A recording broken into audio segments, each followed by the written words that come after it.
Welcome to the Primary School Open Day for Humanities. This presentation will explore different areas that are covered within primary school and why is it important to teach humanities in primary school to the students.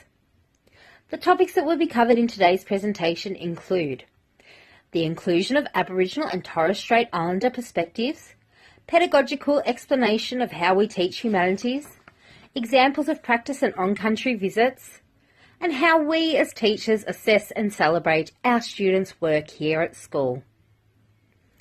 We as teachers teach humanities to help students establish their knowledge and consider ideas that construct humanities and social sciences in the Australian curriculum.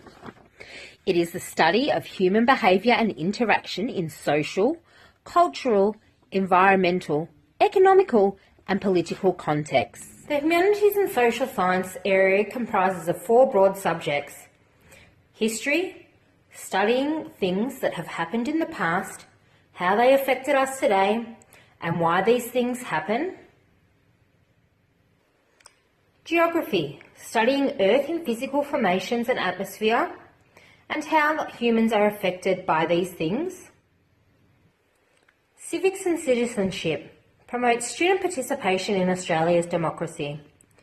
Entails Australia's democratic heritage and traditions, political and legal institutions and shared values of tolerance, freedom, respect, responsibility and inclusion.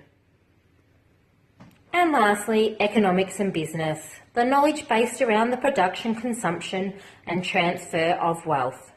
The key ideas let students explore their own identity as well as learning about Australian society and other societies in the world, both past and present.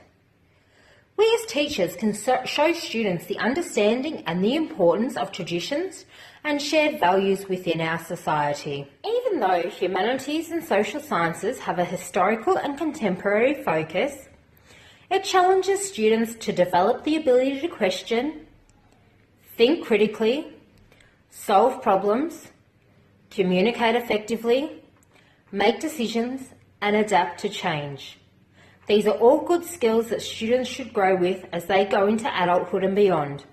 These are everyday skills needed to survive in our ever-changing society.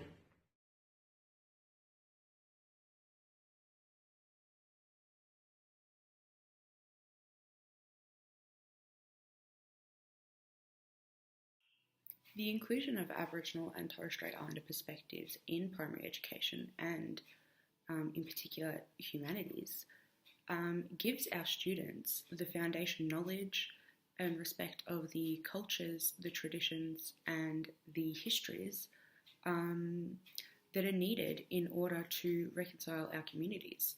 And from this, we will be able to move forward into a more positive and tolerant society where negative stereotypes can be corrected.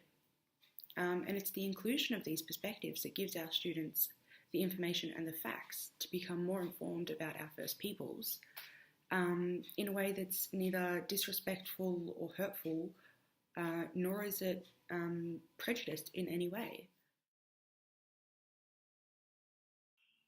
The inclusion of Indigenous and Torres Strait Islander perspectives in primary education allows students of Aboriginal and Torres Strait Islander descent to feel more comfortable and to feel connected to the curriculum in a way that they haven't been able to before. And for students who aren't of Aboriginal and Torres Strait Islander descent, they still get to learn the importance of histories, traditions and cultures to the Aboriginal and Torres Strait Islander peoples.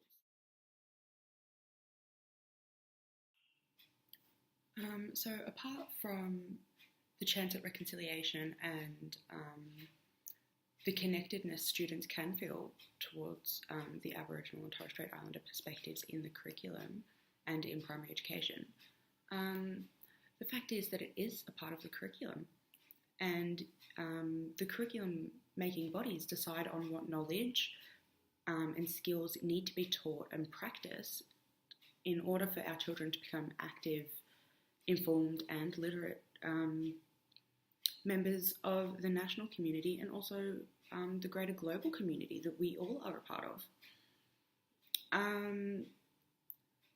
So the inclusion of these peoples allowed students to be more informed of the histories of the native First Peoples and of the histories of the colonialists in order to gain an even view of history in Australia post and pre-colonisation.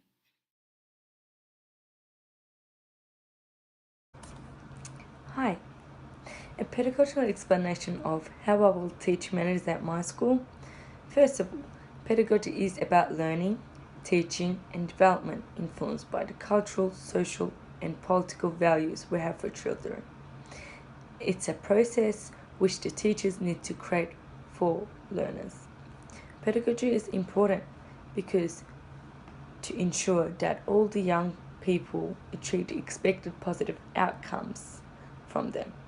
Research on teaching, learning, and outcomes shows that quality pedagogy is identified as a key lever for improving children's outcomes. How I will teach humanities at my school? I believe that every student can learn. They just learn differently. Some students learn verbally, by writing, reading, or by working in groups. I believe that creating fun and engaging activities could create an engaging classroom environment that will allow joy, pride, and safe environment for the students to feel connected.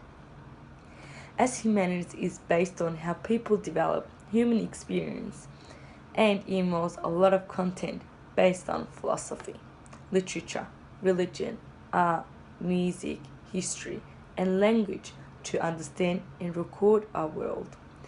These approaches of expression have become some of the subjects that traditionally fall under the humanities umbrella. Knowledge of these records of humanities gives us the opportunity to feel a sense of connection to those who have come before us as well as to our generation. In order to engage students in humanities and social sciences, I will need to create learning experiences such as drawing on students' personal experiences and interests involving past, present, and future by using meaningful real-world contexts, current events, and issues. Throughout my teaching in humanities at my school, I will focus on Gardner's multiple intelligences to teach humanities, where it involves students learning in different ways. Multiple intelligence are 9 different ways to demonstrate intellectual ability. So it involves word smart, number, reasoning smart, picture smart, body smart, music smart, people smart, self smart, nature smart. Gardner's theory of all 9 intelligences are needed to effectively function in society. In this case, teachers should keep in mind that all of the intelligences are equally important. Here we have a collage from Bunjalaka. We thought that this particular image links to the AI TSL 1.4 standard of demonstrate broad knowledge and understanding of the impact of cultural identity and linguistic background on the education of students from Aboriginal and Torres Strait Islander backgrounds. For example, using this image as a stimulus, students will learn about elders and the significance that they have in Indigenous history.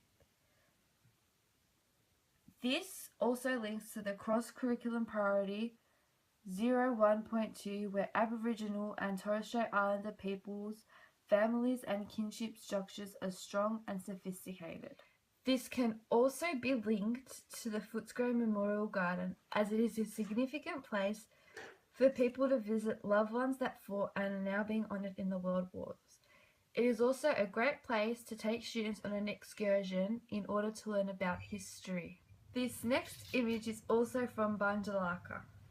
Now, my teaching team and I perceive this image as a kind of stereotype regarding Aboriginal people. However, we made a link to the AI TSL 2.4 strand that is, demonstrate broad knowledge of, understanding of, and respect for Aboriginal and Torres Strait Islander histories, cultures and languages.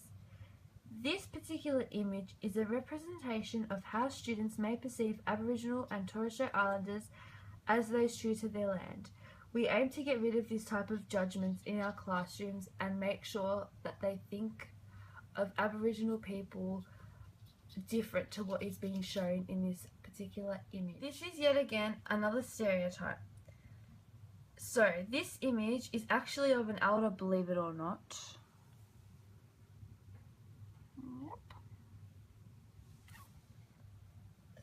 This eradicates the perception that just because someone is an elder, they're not necessarily old. Some students may think that they're old, but they actually range from different ages, which is pretty cool. And now we will look at how we assess and celebrate our students' work. Assessments in our classroom consist of tests and spot quizzes, assignments which will include research skills and oral presentations, conversations with the whole class and as individuals, and as a teacher, I will use my observation skills to make sure that the children understand what they are learning. I will celebrate by taking time at the end of each day to celebrate as a group what we've learnt. I'll have the students write down what they are proud of learning. I will nominate students for Pupil of the Week. I'll praise students for extra hard work and display the students' work in class and office foyer. And I will have the students teach fellow students what they have learnt. How I will assist students' learning by observing them, by creating group activities, by creating tests or quizzes, written work, visual representations, short oral presentations, portfolios or work samples. That will be easier. That's something that's going to be easier for them. Self-assessments and student journals, and also peer assessments as well. Thank you. Assessing students for prior knowledge is assessing students of their knowledge of a topic before they begin learning it. This can be through discussions, contributions within these discussions, mind mapping ideas, or through testing and quizzes. Assessment for learning is the best way for teachers to find out where the students are in their learning, where they need to be, and how to get there. This links in with knowing our students and how they learn their best, and then altering our practice to suit their needs. Celebrating students' work is an excellent way to encourage good work ethic and to boost self-confidence in the students. I celebrate students' learning at the end of each session by briefly going over what we have learned in that lesson. I also celebrate by providing feedback to the students on their work within the shortest amount of time possible. This feedback not only praises the students for their hard work, but also gives them points that they could improve on in the future. Celebrating students' work is very important, which is why we have rotating work hung around the classroom and in office foyers. I like to celebrate students' work by putting them up in the classroom, getting them to sit in a circle and share their work amongst themselves in order to initiate discussion with one another. And also having open days for family and friends to come along and see their kids' work, and maybe having a fundraiser and having a sausage sizzle or something.